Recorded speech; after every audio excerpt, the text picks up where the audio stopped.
Assalamualaikum warahmatullahi wabarakatuh. Selamat datang kembali di Rio Hotspot Channel. Irak adalah negara pertama yang kirimkan surat protes pada FIFA soal round 4. Ya, Irak akan jalani round 4 sebab finish di urutan 3 atau 4 grup B. Irak mengirimkan surat resmi pada FIFA agar FIFA ini transparan dan adil dalam menentukan tuan rumah di round 4. Ada isu sebelumnya, tuan rumah round 4 adalah Qatar dan Arab Saudi, dan ini ditentang oleh Irak. Irak nggak meminta negara mereka yang jadi tuan rumah loh, tapi Irak ini meminta laga round 4 ini digelar di tempat netral yang bukan peserta dari para peserta round 4 ya. Paham gak maksudnya? Jadi Irak ini minta nih ya, kalau round 4 ini nggak ada yang namanya tandang dan kandang, ya digelarnya di negara yang nggak ada tuh peserta di round 4-nya, dan harus sesuai dengan kultur semua peserta. Contoh, yang jadi peserta ini kan negara-negara panas semua, ya digelarnya di negara dingin lah. Atau gini deh, si Irak ini bilang nih, udah tahu Qatar dan Arab peserta round 4, masa masih ditunjuk sebagai tuan rumah? Pokoknya Irak ini minta nih round 4 ini digelarnya yang di tempat itu nggak ada peserta di round 4 inilah. Kayak Australia dan Jepang itu nggak apa-apa kan, Australia dan Jepang ini udah lolos ke Piala Dunia, jadi kan bisa netral gitu loh. Nah, apakah FIFA akan menyetujui permintaan Irak? Tebakan kami sih enggak ya, nggak bakalan. Kenapa demikian? Sebab ya kita tahulah Saudi Arabia dan Qatar ini ya duitnya kuat sama FIFA lo ya. Sementara Irak itu negara yang lagi perang dan baru merintis. Ya agak susah juga sih buat Irak ini nyogok gede ke FIFA. Ya seandainya saja Irak ini satu grup dengan Indonesia, ini agak menjadi apa ya, anugerah sih buat Indonesia, meskipun Irak ini tuh lebih kuat dibanding Indonesia. Ya paling tidak Irak ini adalah tim yang jujur dan fair play. Kita sudah mengajukan itu kalau tidak salah bulan 2 bulan yang lalu kalau nggak salah kita mengajukan. Jadi kita sudah mengajukan, tetapi kembali lagi kita akan tetap mengupayakan sebisa mungkin, siapa tahu kita bisa dapat, walaupun peluang itu kecil, tetap kita upayakan, siapa tahu kita bisa jadi tuan rumah. Indonesia sendiri sudah mengirimkan surat ke FIFA. Ada dua hal yang diminta oleh PSSI dalam surat tersebut. Yang pertama, PSSI menawarkan diri untuk jadi tuan rumah di round 4 ya, meskipun sangat kecil peluangnya ya. Yang kedua, PSSI meminta agar FIFA ini netral. Jika Indonesia batal atau nggak ditunjuk sebagai tuan rumah ya, jangan ada peserta di round 4 yang jadi tuan rumah. Ya emang sih, masa di round 4 itu yang jadi tuan rumahnya salah satu pesertanya, kan ini udah kelihatan banget curangnya. Pilihan tepatnya kalau menurut kami pribadi sih mungkin di Jepang ya. Kenapa di Jepang? Pertama, Jepang itu fasilitasnya bagus. Yang kedua, di Jepang ini cuacanya pun ini nggak bisa ditebak. Negara-negara Timur Tengah yang panas ini akan hadapi cuaca dingin. Sementara Indonesia yang cuacanya lembab, datang ke Jepang pun akan beradaptasi lagi. Dan itu yang itu adil buat kami. Tapi entahlah ya, FIFA juga kan sama, mafia juga.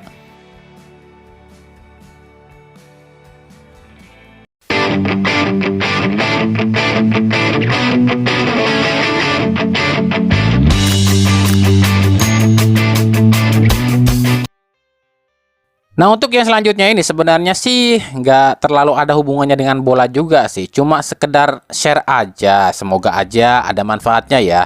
Jadi gini, kalau kalian punya medsos, entah itu TikTok, IG, FB, dan lain-lain yang sering dikomentarin ribuan komentar yang menjatuhkan kalian, padahal kalian ngerasa nggak punya musuh ya, bisa aja itu ulahnya perusahaan buzzer yang disewa oleh seseorang buat nyerang kalian. Atau mungkin kalian ini sering lihat nih di FYP nih kan, ada akun postingannya itu lagi, tapi dibanjirin komentar yang ngedukung dia. Nah, kami pastikan itu akun nyewa buzzer, atau akun itu mungkin akun buzzer kali ya. Ya, kalau kalian nggak percaya dengan ucapan kami, silahkan dengar dan saksikan video yang berikut ini ya. Ini bukanlah tambang Bitcoin. Ini adalah phone farm, kumpulan HP tanpa layar yang dikendalikan oleh komputer. Mesin ini bisa menyerangmu, membulimu, bahkan mempengaruhi pilihan politik kamu di sosial media.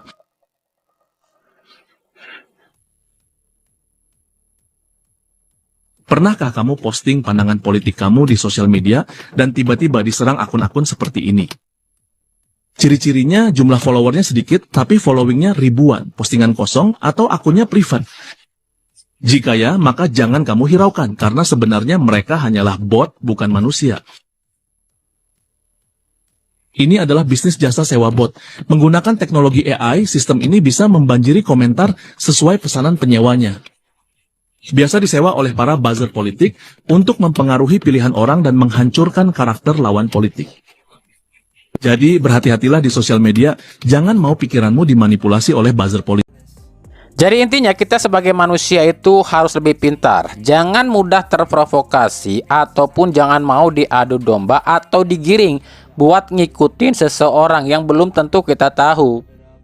Kalau di sepak bola itu misalnya dulu zamannya itu Sintayong tuh ada akun yang sering banget nih nyerang Sintayong kan. Tapi kok anehnya ini akun selalu dibanjiri ribuan komentar yang ngedukung ini akun. Nah, ini salah satu contoh akun buzzer dengan komentar-komentar buzzer juga. Ya kalau nggak percaya silahkan cek aja profilnya tuh yang komentar apakah ada postingan atau enggak. Kalau yang komentar itu ada postingan berarti dia yang nyewa buzzer. Kalau nggak ada postingan fix dia itu nggak ada orangnya. Jadi kalian nggak usah emosi ya ngelihat komentar-komentar di IG, di TikTok atau apa-apa orang-orang yang istilahnya kok ini ngikut-ngikut aja gitu loh. Jangan diladenin yang gitu, itu bot semua, bot alias komputer doang itu. Salah satu contohnya mungkin ada di channel YouTube saya gitu. Kalian mungkin sering ngeliat ya, banyak banget komentar-komentar judi online ya. Kalian gak usah emosi juga, saya juga nggak bisa apa-apa karena itu kan satu orang yang pegang tapi jutaan bot yang kerja. Atau gini deh, contoh yang lagi ramai sekarang nih, ada akun-akun yang nyerang KDM nih dan dikomentari itu banyak banget ya. Komentar tuh yang dukung yang bikin postingan. Nah, kami pastikan yang bikin postingan itu salah satu orang yang memang benci sama KDM atau mungkin dia ini memang sengaja nyewa perusahaan buzzer buat berkomentar. Jadi itu ya, ini sebagai info dan sharing aja, semoga bermanfaat. Jadi kita ini jangan terlalu emosi, jangan terlalu langsung terpancing dengan ya hal-hal seperti ini di media sosial. Karena ya inilah zaman teknologi, zaman yang mungkin kita sendiri agak susah mengertinya. Jadi ya kita pinter-pinter lah bersosial media ya.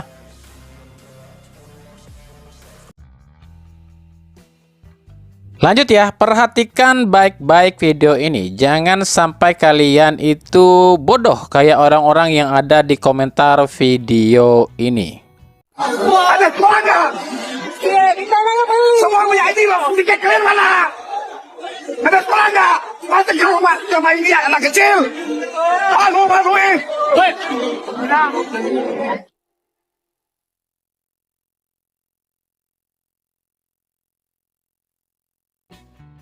Di sini orang ini tuh negur orang yang duduk di bangku milik dirinya. Dia tanya, tiket kalian mana? Pada sekolah enggak? Nah, di komentar ada yang belain si yang lagi duduk nih. Dia bilang, baru nonton bola ya bang, bangku sesuai tiket. Terus dibalas juga nih di berbagai balasan ya di kolom komentar. Oke, apakah di sini yang nonton video ini ada yang sama nih dengan pemikiran orang yang berkomentar di video ini?